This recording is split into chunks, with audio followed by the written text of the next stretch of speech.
बिस्मिल्लाहिर्रहमानिर्रहीम। आज बाद समूम की आवारा मौज हमें पाश पाश कर रही है। जुल्मत और पस्ती हमारा मुकद्दर बन चुकी है।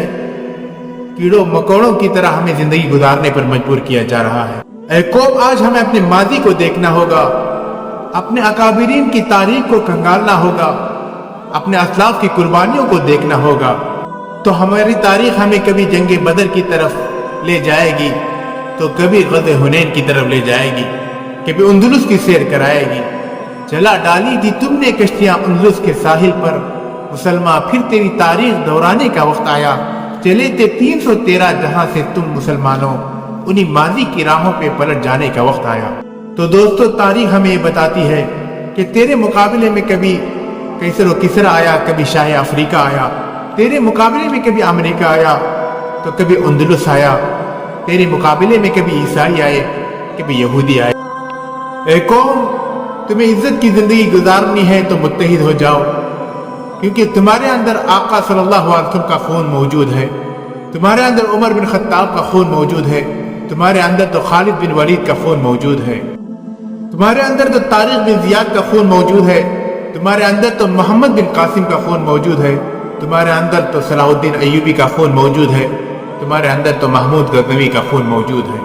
लेकिन एक कौम, हमारा खून क्यों मुंजमद हो गया? हमारी गैरत कहाँ खो गई? हमारी हमीयत कहाँ सो गई? हम क्यों मुर्दा दिल हो गए? ए कौम, हमारा सीना तो वो सीना है कभी दुश्मनों के सामने से न फिरा। ए कौम, हम वो है जिसने कैसर और किसरा के महल्लात में लर्ज़ा तारी कर दिया था। हम वो कौम है जिसने अंदलुस की तारीख बदल डाली थी। आंखें खोलो, अगर तुझे इज्जत की जिंदगी गुजारनी है, अगर तुझे अपनी इफ़्फ़त प्यारी है, अपनी माँ और बहनों की इस्मत का लिहाज है, अपने दीन की हिफाजत करनी है, अपने मकातिब, मसाजिद, मदारिस, खानकाहों से प्यार है, तो तुझे मुत्तहिद होना पड़ेगा। ए कौम, तुम्हारी तारीख इतनी अजीम थी, तुम्हारे अखलाक इतनी बुलंदियों पर थे, तुमने उन सबको खाक में मिला दिया। आज उम्मत मुस्लिमा पर जुल्म व बर्बरियत ने हमारे बादशाहों को, हुक्मरानों को याद दिला दिया। सलाहुद्दीन याद आ गए, पुराने किस्से छिड़ गए बुज़दिल मुसलमानों के सामने। बादशाहों की तारीख खुल गई। सलाहुद्दीन, जिसको मुसलमान भूल चुके थे, आज गैरों ने हमें याद दिला दिया। हमारी वो भूली बिसरी तारीख याद आ गई जिसे हम किताबों में पढ़ा करते थे। एक अर्तुगरुल के ड्रामे ने पूरी दुनिया में इनकलाब बर्पा कर दिया था, और काश हमारे और हीरोज को दुनिया जानती तो दुनिया की क्या हालत होती। दोस्तों, सलाहुद्दीन अय्यूबी 532 हिजरी में पैदा हुए, इराक के इलाके में पैदा हुए, और जिसने उम्मत को उरूज पर डाल दिया। सलाहुद्दीन अय्यूबी, जितने गैरों को नाकों चने चुबा दिए थे, आज भी सलीबी उनका नाम सुनकर कांप जाते हैं। अल्लाह रब्बुल इज्जत ने इस उम्मत को सलाहुद्दीन दिया। वो कौन सा दौर था? आज का जो दौर है वही वो दौर था। मुस्लिम उम्मत पे तारीकियां छाई हुई थी, जुल्मत और बर्बरियत में लोग पड़े हुए थे। जुल्मत बाज़ुहा फ़ौक़ बाज़, मुस्लिम उम्मत लूट रही थी, मुसलमान मिट रहे थे, मुसलमान कैदो बंद की सौबतें बर्दाश्त कर रहे थे। कोई जेल के अंदर था तो कोई सूली पर लटक रहा था। मुस्लिम औरतें लोंडियां बन चुकी थी, और गैर हमारी मस्जिद अक़सा पर कब्जा कर चुके थे। 409 हिजरी में काफिरों ने मस्जिद अक़सा छीन ली थी। वो अक़सा जहां उमर बिन खत्ताब ने कहा था, ए बिलाल, बड़ी देर हो गई, इस मस्जिद को आज़ान नहीं दी। बिलाल, मस्जिद अक़सा को आज़ान नहीं सुनाओगे? 16 हिजरी उमर बिन खत्ताब की मौजूदगी में बिलाल रज़ियल्लाहु अन्हु ने आज़ान देना शुरू कर दी। अल्लाहु अकबर की सदा बुलंद हुई, कलीजे हिल गए, तकबीर की सदाएं बुलंद हुई। जब बिलाल अशहदु अन्ना मुहम्मद रसूलुल्लाह पर पहुंचे तो भाइयों, आंखों से आंसू निकल पड़े। मदीने का सरताज याद आ गए, दुर्रे यतीम याद आ गए। सलाहुद्दीन जहां पैदा हुए, मस्जिद अक़सा ईसाइयों के कब्जे में थे। अब्बासी खलीफा कमजोर हो चुके थे।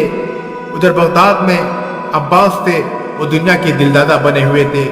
रज़ीतुम बिल हयाती दुनिया, आज की तरह वो भी नाच गानों में मसरूफ थे। औरत के दिलदादा थे, दुनिया के खेलों में मसरूफ थे, और वो मिस्र में राफिदी थे। शिया की हुकूमत थी, बगदाद में सुन्नियों की हुकूमत थी। हमीयत नहीं थी, इस्लामी गैरत नहीं थी। शिया सुन्नी आपस में लड़ रहे थे। उधर सलीबी तलवार चलाते हुए मुस्लिम को काट रहे थे।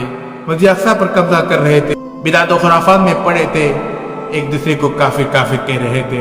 आज हम जो कर रहे हैं उस वक्त के लोग भी वही कर रहे थे, और गैर ने मौके का फायदा उठाया। उन्होंने आपस में लड़ते हुए मुसलमान देखे, जल्दी से हमला करके मस्जिद अक्सा मुसलमानों से छीन ली। आज हम भी उसी तरह लड़ रहे हैं कि ये बातिल पर है, मैं हक पर हूँ। उस वक्त भी यही हालत थी, आपस में लड़ रहे थे। काफिर अक्सा ले गए, काफिर फलस्तीन ले गए, काफिर शाम के इलाके ले गए।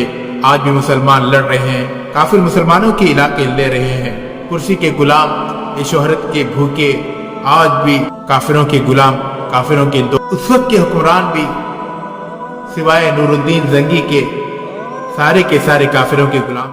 दोस्तों, आज की तरह मुस्लिम उम्मा अपनी गद्दारियों की वजह से, अल्लाह के हुक्म को रद्द करने की वजह से, अपनी अय्याशियों की वजह से गैरों से मार खा चुकी थी। इसी तरह मुसलमानों में ईमान हरारत न होने की वजह से मुस्लिम गीदड़ बन गए थे, मुस्लिम मुनाफिक बन चुके थे। इसराइली वजीर आजम गोल्डमीर कहती है कि मेरी जिंदगी का सबसे खुशगवार और सबसे खौफनाक दिन वो था जब मैंने मस्जिद अक्सा को आग में जलते देखा। वजह पूछी तो कहने लगी कि जिस रोज हमने मस्जिद अक्सा को आग लगाई, उस रात में खौफ की वजह से सो नहीं सकी। मुझे डर था कि कहीं आलम इस्लाम हम पर हमला आवर न हो जाए, धावा न बोल दे। अगर ऐसा हुआ, इसराइल का नामो निशान मिट जाएगा। लेकिन अगले रोज जब सूरज चढ़ा, मैंने मुसलमानों का रद्द अमल देखा तो मैं मुतमईन हो गई, क्योंकि अब भी इसराइल अरब की हुदूद में महफूज था, क्योंकि लोग अब भी अपने अपनी दुनिया में मस्त थे और फरंगी तखयलात के शिकार हो चुके थे। अहले अरब को देख के फरंगी तखयलात, इस्लाम को हिजाज और यमन से निकाल दो, इफाककश मौत से डरता नहीं जरा, रूहे मोहम्मदीन के बदन से निकाल दो। वो हमारे मुस्लिम सिपह सालार फुतुहात के झंडे गाड़ दिए, अज़्म हिम्मत की आलिशान दास्तानें रकम की। गैर भी मानते थे कि हमारे मुस्लिम फातिहीन अय्यूबी, गजनवी, गौरी, कुतुबुद्दीन, टीपू सुल्तान, इब्न कासिम, तारिक बिन जियाद, खुदैबा बिन मुस्लिम दौलत और शोहरत के दिलदादा नहीं थे, हुकूमतों के चाहने वाले नहीं थे, दौलत और शोहरत के रसिया नहीं थे। अल्लाह, उनका एक ही मकसद था, मेरी जिंदगी का मकसद तेरे दीन की सरफराजी। मैं इसीलिए मुसलमान, मैं इसीलिए नमाजी। एक ही तौहीद के दावेदार थे, कलीमे हक को बुलंद करना चाहते थे, इस्लाम के चाहने वाले थे, बिदात और खुराफात को खत्म करना चाहते थे, अल्लाह के परचम को लहराना चाहते थे, बंदों को बंदों की बंदगी से निकालकर रब का बंदा बनाना चाहते थे। और आज हमने अपने हीरोज को भुला दिया। सलाहुद्दीन अय्यूबी उस वक्त पैदा हुए, सलीबियों ने मुसलमानों को नाकों चने चुबा रखे थे, मुसलमानों के मोहल्लों में औरतें भेजी थी, खूबसूरत दोशीज़ाओं को मुसलमानों के पास भेजा हुआ था, क्योंकि वो अय्याशियां करते रहे और मजे उड़ाते रहे।